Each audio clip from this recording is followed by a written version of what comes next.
Hey everybody, thanks for tuning in to another episode of Paratech. Josh from Tipa TV. Today we're going to talk about lights. And I know we talked about flashlights in the previous episode, but this one is actually lights for your cameras or equipment that you're using to film your investigations and stuff along those lines. So we're going to cover some of the basic stuff on this episode, and we'll dive into more of the in-depth stuff in a future episode because there's a lot to cover. So we're going to start off with the very basic stuff today. So you're out on a paranormal investigation. Say you have your old camera, maybe your phone, whatever you're using, but you got your little camera that you're using to walk around and film yourself in this haunted location. Question is, what kind of a light do you want to use? Well, that's kind of a tricky question. That's kind of asking, what car has the best 4 tires? You know, it doesn't really answer your question. First of all, when you're filming it, you really have to understand what you're filming, because that's going to make a world of difference. So if you're filming just what's happening in front of you, not worrying about putting the camera on yourself, then that changes the game. If you want to film yourself talking to the camera or reacting to it while you're on your investigation, then there's a different kind of light that you're going to want to use for that.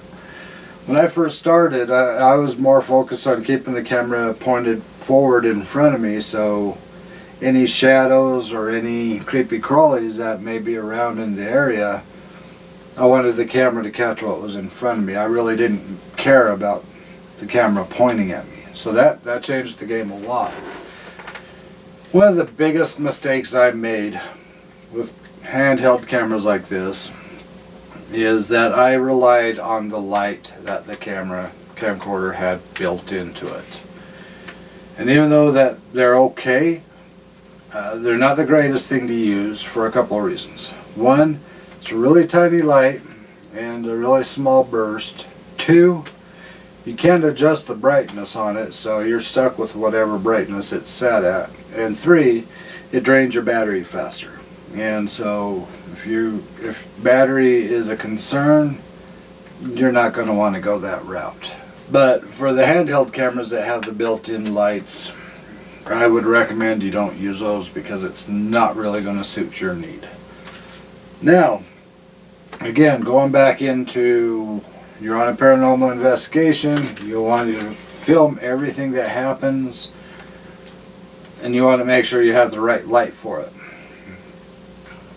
So the first thing that I want to cover is the difference between ambient light and directional light. And I think most of you already know what the biggest difference is on that. Ambient light is like a light bulb, where it spreads light, all around, or it spreads it evenly across a broad plane. It just doesn't light very far in front of you. So it'll light up everything around you, but it may only go 4 or 5 feet, or give or take, depending on the type of light you're using. So when we do a lot of filming, one of the lights we rely on is a box light. So much like this, you could use AA batteries, but ours use these little pocket batteries that we use for everything. So, and the nice thing about it is it has a little push button to be able to turn it on, and it has a little dial so we can adjust the brightness of how bright and how dim we want it. This is ambient light, so it'll light me up from an arm's length. It'll light up everything around me equally, but it's not going to go down a dark hallway. It's not going, if you're in a super large room, it's not going to show you the other side of that room. Now, you could increase the intensity of the brightness or of the light. And just so you know, the brightness of the light are referred to as lumens. So the dimmer it is, the lower the number of lumens that you're using. Crank it up higher, obviously more lumens. you need to experiment with that to find what works for you. Because, again, what are you filming for? Are you just filming to see what's in front of you, or do you want to turn the camera on yourself? One of the biggest obstacles we deal with on our channel is we're filming in front of us, but then we're constantly wanting to turn the camera around and talk to the camera. There's a problem here, because when we have it this way, it's really bright. We could see more of a spread, but again, keep in mind, we can't see way down a dark hallway, or we can't see way across a dark, large room. It'll just light up everything within close proximity to us. But if we turn it down to a lower lumen setting, then we point it on ourselves to talk, it's a little bit more bearable for us to look at the camera, talk to it, and everything else. But when you're in this position, you cannot see anything past the light. So if you're in a dark environment, you're talking to the camera, be aware the only thing you're going to see for a couple of seconds is that light. Even when you take your eyes off of it and then look back, all you're going to see is those little dots or whatever. So you got to plan ahead for that. Now this is Paratech, it's about paranormal equipment, so I'm not going to focus so much on the YouTube aspect of it.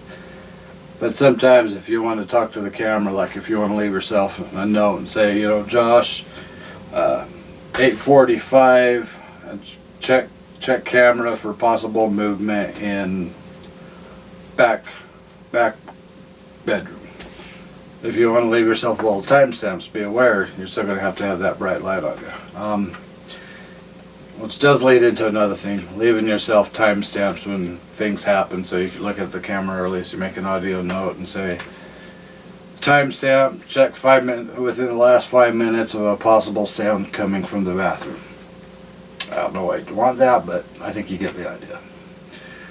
So ambient light is light like this to light a lot of the area right in front of you, wider spread, not as far back. You don't get a whole lot of depth with these kind of lights. So if you want something with more depth, trusty flashlights, right? So in our last episode we talked about these mag lights and how useful they are to communicate. Well, these are very useful too when you're using it with your camera. So the way I do this is my camera has a little hand strap on it. Now I don't use this camera, this is just for examples. The camera you're watching me on is the one that we use are our GoPros. But we'll talk about cameras on another episode too, because that's a big topic. So I got a little hand strap, got my camcorder out, I'm walking around, ooh, spooky spooky, right? I decide I'm in an area where there's a lot of long hallways, there's a lot of big, really big rooms, and I want to see what's going on around me, and I know that this light isn't going to do the job for me, right? So that's when I grab a flashlight, turn it on, and I'll mount it, I'll just hold it with my hand in the strap in front of the camera. Now when I'm walking around, this light is directional, so I can shine it all the way down the hallway and light up what's happening down the hallway. The camera's going to be able to see that distance now. So suddenly you went from only seeing about 5 or 6 feet in front of you to now you can see 20, 30 feet in front of you, depending on the type of flashlight you're using. This one's a bad example because it's almost dying, but going back into lumens that we were talking about before. Now I did notice that somebody in our last episode was talking about flashlights and the ones they liked, and they started talking about lumens. And that's kind of why I want to cover this a little bit more. On that episode, when we're using for flashlights for communication purposes, lumens don't matter as long as you can see the light turn off and on. You don't want it to have it at like 1700 lumens when you're communicating with a flashlight, because if it kicks on and blinds you, kind of defeats the purpose. You could point it other directions, but I think you understand what I mean. This flashlight here is 1700 lumens, and this thing can light up the side of a mountain. The batteries in it on high may last about 4 hours roughly. but it is extremely bright. Now, would I recommend to use this kind of a flashlight when you're inside a building walking around? No, because it's too much light. Chances are your camera is going to get blown out. And when I say blown out, it means that it's so bright that it just can't make out anything that it's looking at. Or if it can, it's very, very poor quality. So having light that you can adjust the brightness on, or at least knowing the brightness you should have, makes a big difference when you're documenting. Because again, if you're staring down a long hallway, you have this light going on, and say maybe you yourself sees a shadow run across the hallway down at the very end, chances are this camera is not going to see what you saw, because it's not going to see down that far. This camera, or this light, will allow the camera to see way down the hallway, and then it may pick up that shadow that you saw, or whatnot.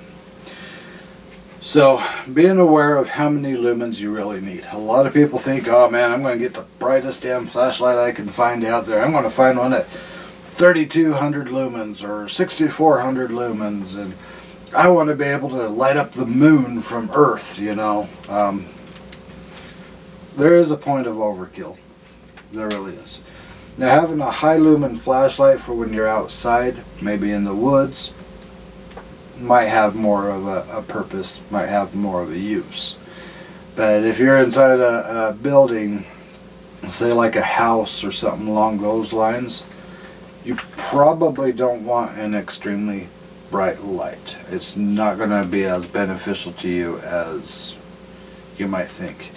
If the house is small enough, like a standard size house, you might be able to get away with one of these kind of lights, because if there's not a lot of debris, if the walls aren't completely blacked out, you probably would be able to see enough, but it's something where you're going to have to experiment with yourself and figure out what works for you. The camera you're recording with relies heavily on the type of how much light it's receiving. So say example, if you're recording at 30 frames per second on auto, but the ISO setting is out of whack and you have this light on,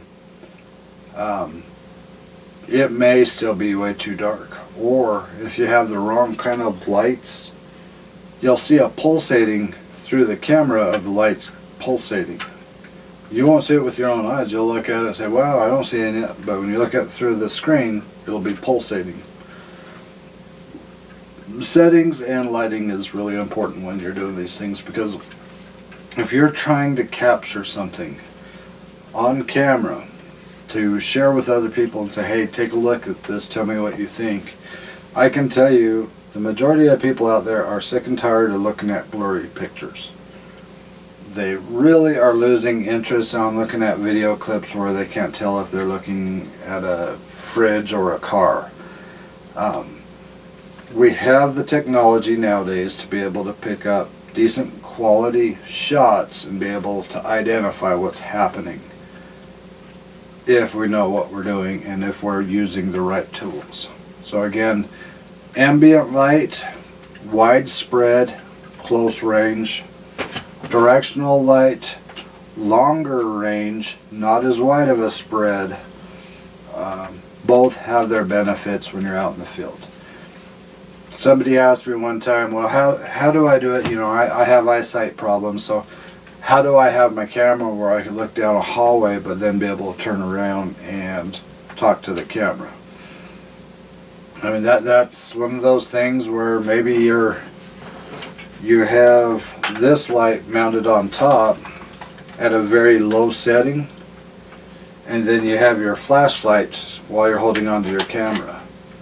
I'm just holding this in place, but there's shoe mounts that the camera can slide onto the shoe mount, or the light can slide on the shoe mount. So you're holding it like this normally with the flashlight, right?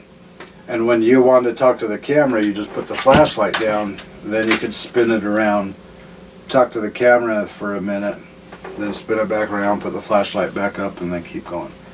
That is an option. Now, some people may not like that option. I totally get it. It's kind of a pain in the butt sometimes.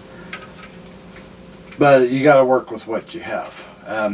Another option is you get two lights. You have one that's set on bright and you have one that's set on low. Or if you're just doing it close proximity, just get a light like this where you could adjust the brightness. You know, that's all the way up high, and then you can turn it down to, this one goes down to 10%, which is a little bit easier, but still is kind of bright on the eyeballs. Also understanding diffusers. There's certain pieces of plastic you could put over it to diffuse it so it's not as harsh on your eyes, but it still gives you a decent spread. Comes in kind of handy. And briefly, we're going to talk a little bit about infrared lights. I did get asked the other day, if I just went out and bought an infrared light, can I use that with the camera I have? The answer to that is most likely not. Because most cameras you buy, whether it's a DLSR or if it's just a standard handy cam, or even your phone, they usually put a filter over the lens that is kind of an IR filter. So it doesn't allow too much infrared light through the lens to the image sensor. So a lot of times you have to find cameras that specifically are marketed for night vision. A lot of people ask me all the time, what kind of night vision camera would you recommend? Well, honestly, if you Google night vision cameras, you'll find cameras for $100, $150, made in China. You'll try to look for a brand name on a lot of these cameras. You can't even find a brand name on any of them because they're all generic. Some of them do work. Usually, like this one right here, it has its own built-in infrared light, but it's the same thing as what I was saying about the other lights that are on other handy cams. Is don't use the light that it comes with it because it kills your battery, and it's just not very useful. But if you're going to go buy a night vision cam, what is the intention of how you're going to use it? Are you planning on using it as a static cam? Are you planning on walking around with it? Are you planning on doing both? Or you want to, set it down and walk around with it? It's going to cause some variables, because if you're going to set it down, you're going to want to make sure it has a tripod mount or something that you could set it on, or screw into it to make sure it stays where you need to. Infrared light. You can buy infrared lights for cameras if you want. This one takes a 9-volt battery. It probably lasts about 12 hours roughly. Gives about an additional 10 to 12 feet of illumination in front of you. And you could double them up, you could stack them up. There's so many different types of lights you could buy out there nowadays that it just make your head spin. I was surprised when I was actually out filming with Dover Paranormal. And we were at a location, they took a black light and they screwed a black light up into the ceiling. And I was actually able to see more with my night vision camera because of that black light, and it surprised me because the black light is the opposite end of the spectrum, or the light spectrum. But it actually did make a difference. It made it to where I could see more with the night vision camera, which was rather surprising. And I do have a black light that's like a flashlight, so those are out there on the market as well. They're nice to have as a backup. I think you guys saw me use it when we were in the Ghost Rail Tunnel. When I was looking at all the graffiti on the wall, I was using my black light for that. Really helps a lot of those colors pop out. I pull it out right now. I'm just not sure where I have it at the moment. But again, night vision cameras, night vision infrared lights, camera that has to be set up for it. If it was me and if you were looking into doing something more of a static cam where you wanted cameras where you could just set up and leave and let them record while you're off doing your stuff, I would probably recommend more of a trail cam system, or what I use is a body cam. Now this body cam is amazing. The battery lasts for an extremely long time.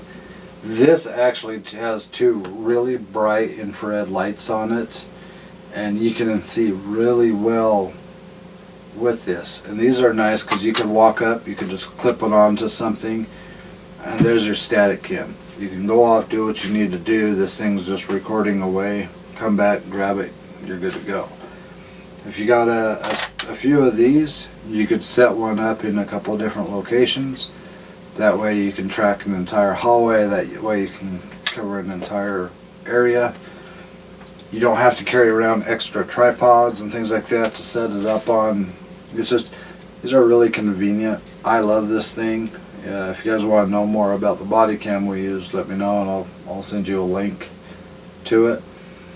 But this body cam actually has an attachment for it. So the camera is right here, the infrareds are right here. I usually carry it on my backpack right about there, but say for example I want to put this on our dog. I want to camera up our dog.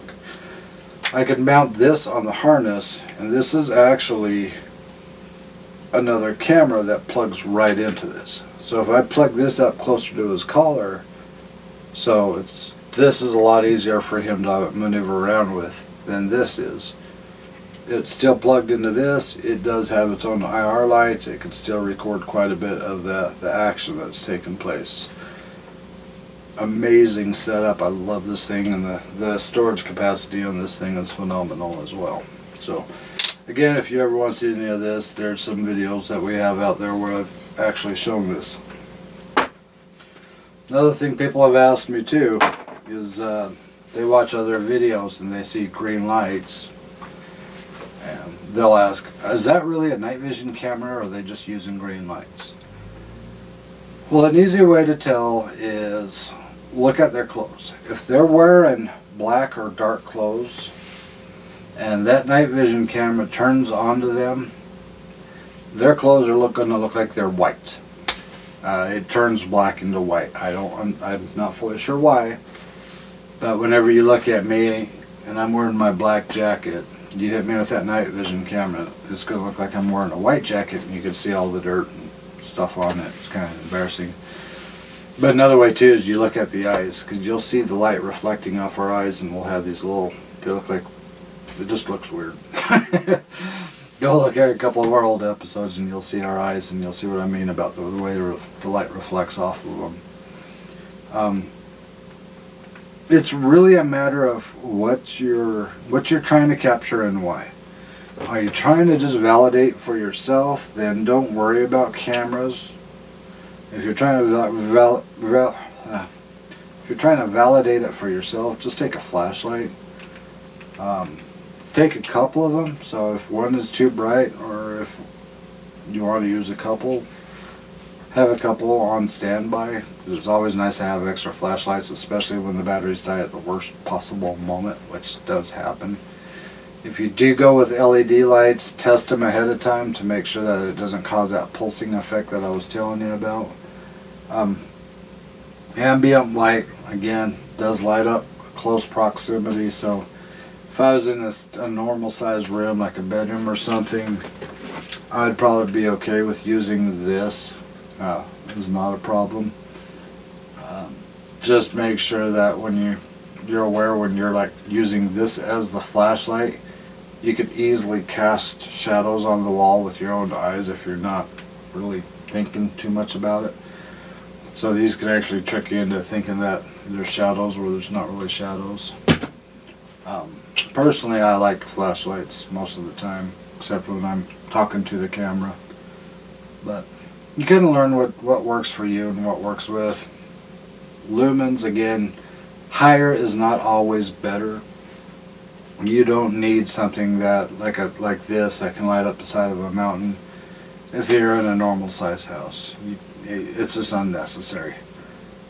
The only reason why I think that this would be beneficial in those situations is security reasons, because if there is somebody there that you're not aware of and they start coming at you in an aggressive way, this thing is bright enough that it would blind them really quick, and at least give you a couple of seconds to be able to get out of there before they can get you.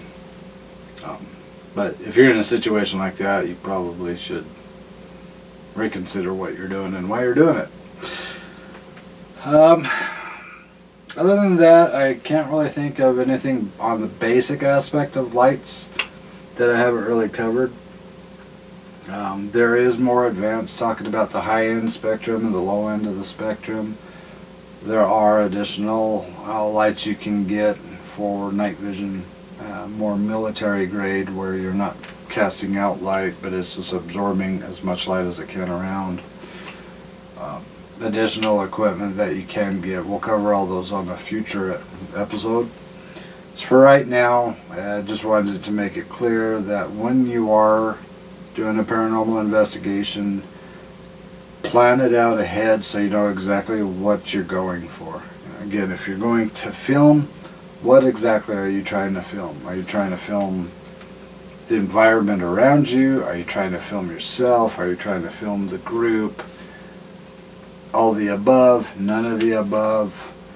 That'll determine on what kind of lights you're using. Because if you're filming a group, obviously you're not going to want to use this light, because you're going to blind everybody in the group a lot more than if you use this at a lower setting.